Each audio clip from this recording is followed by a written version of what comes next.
তাহলে ফোড়ন দিয়ে দিলাম। আজকে মাছ মাংস হবে না, প্রচুর গরম পড়ছে, শুধু সবজি রেসিপি হবে।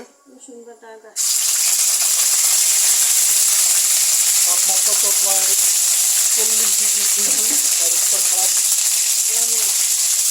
লবণ দিয়ে দিলাম। সবাই ভাত মাংস রিচ ফুড অ্যাভয়েড করে সবজি, টক ডাল, ডেজার্ট টাইপের আইটেমগুলো বেশি খান। মানে আজকে আবার সামান্য রান্না করা হবে।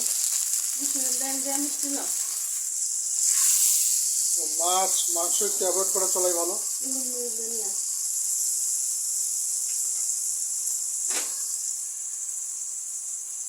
Until the nor'wester is coming down.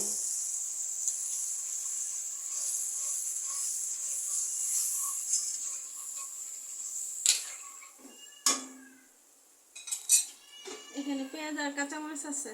পেঁয়াজ, কাঁচামরিচ আর মিষ্টি কুমড়া, তারপর সফট লেন্টিল ভিজিয়ে রাখা ডাল দিয়ে দেওয়া।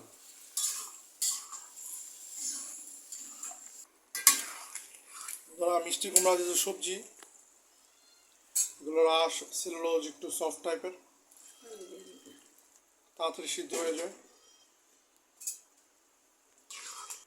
যেটা ভাজি টাইপের হচ্ছে ডাল দিয়ে, এর জন্য চিনি দেওয়া হবে না এখানে।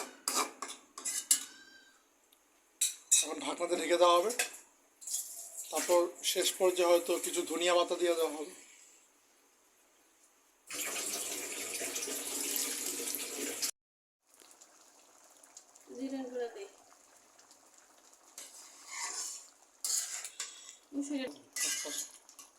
জিরা গুঁড়া দিলাম। এখন লেবু দিচ্ছি। লেবু লেবু দেওয়া মানে আপনার ফ্লেভারফুল হলো এবং সাইট্রিক অ্যাসিডের পুষ্টিটা আপনারা পেলেন, যা আপনাদের ঠান্ডাজনিত রোগ প্রতিরোধে লেবুর রসটা অনেক উপকার। এটা ঝুল রাখবো আর কি। বন্ধুরা দেখুন রান্না কমপ্লিট। চ্যানেল সাবস্ক্রাইব করবেন, কমেন্ট, লাইক, শেয়ার করবেন। আসসালামু আলাইকুম। বন্ধুরা লাস্টে ফিনিশিং হিসেবে এখানে হচ্ছে ফিনিশিং কি দিয়ে হচ্ছে গার্নিশিং, পুদিনা পাতা মিন্ট লিভস দিয়ে গার্নিশিং করে নিলাম। পুদিনা পাতার ফ্লেভারটা এক্সট্রিম লেভেলের ঝাঁঝালো হয় ধনিয়ার তুলনায়।